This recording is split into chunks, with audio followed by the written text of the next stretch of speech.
Hi, I'm Tony Verhoeven, technical trainer for Polaris Industries. And in this video, I'm going to show you how to install the high coverage skid plate onto an XCR 850. Before you begin the install, it's important to check and make sure you have all of your parts and all of your tools. Please retain the installation instructions for future reference and parts ordering.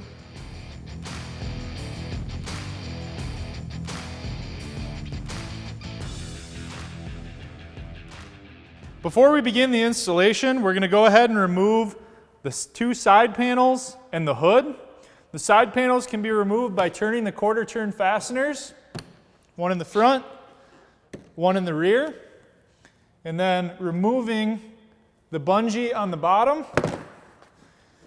And to remove the panel, pull up and back.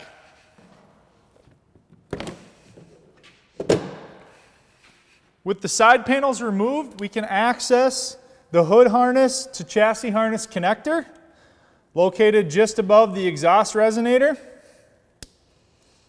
We'll go ahead and disconnect that. And there's two quarter turn fasteners on top of the hood that will need to be turned. And the hood comes up and forward. So with the hood removed, we're going to go ahead and remove the three front fasteners on the bumper assembly.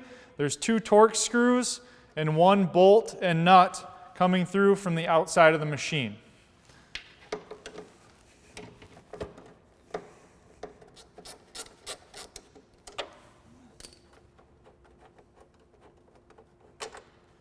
With the front three fasteners removed, we can then move to the mounting bolts on the rear of the bumper.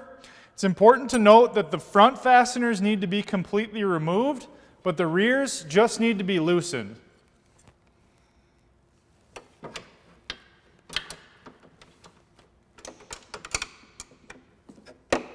So the next step, we're going to roll the vehicle over on its side to gain access to the skid plate. Before we do that, we want to make sure that the fuel cap is tight, and then we'll get on one side of the machine and stand it up.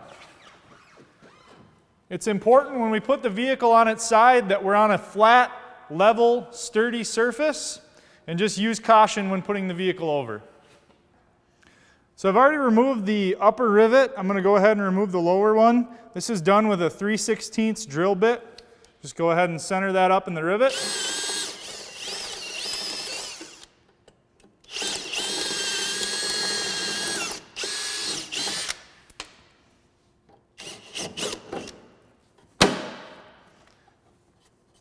And we'll make sure we kind of clean up behind and get any of the pieces left out from drilling. And then we'll go ahead and install the skid plate. So we're ready to install the high coverage skid plate onto the machine. You'll notice there's a few holes drilled throughout the skid plate. The three in the rear are for the smaller self-tapping Torx screws. The two in the center of the skid plate are for the larger self-tapping screws.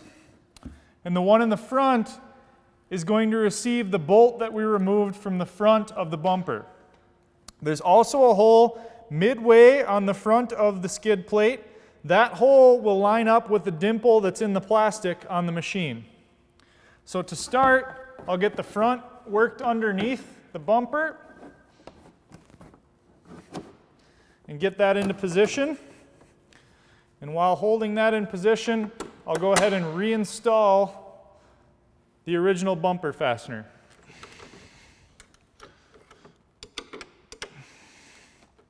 So next we're going to install the three self-tapping screws in the rear of the skid plate.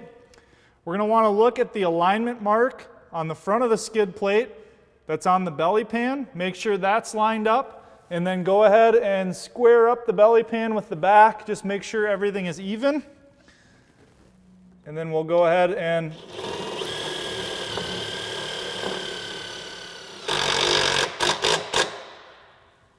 set the center self-tapping screw. And then I'll go back and do the two outside screws.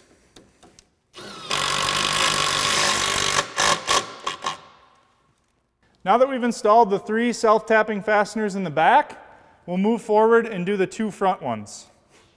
Next, we'll go ahead and install the two center Torx fasteners, and those will go right into the holes that we drilled out from the rivets.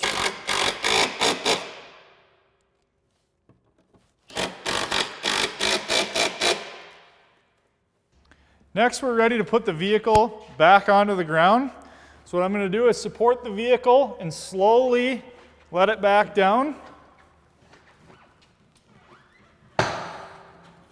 So I'm going to reinstall the 2 Torx fasteners that secure the belly pan to the bumper.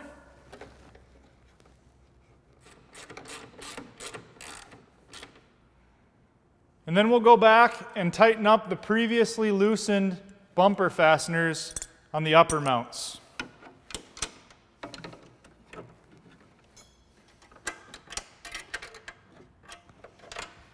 And with those bolts snugged up, we'll come back and torque everything to specification. Next, we'll install the hood.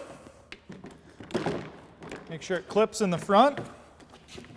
And it's important to make sure that we go back and reconnect the chassis to hood harness.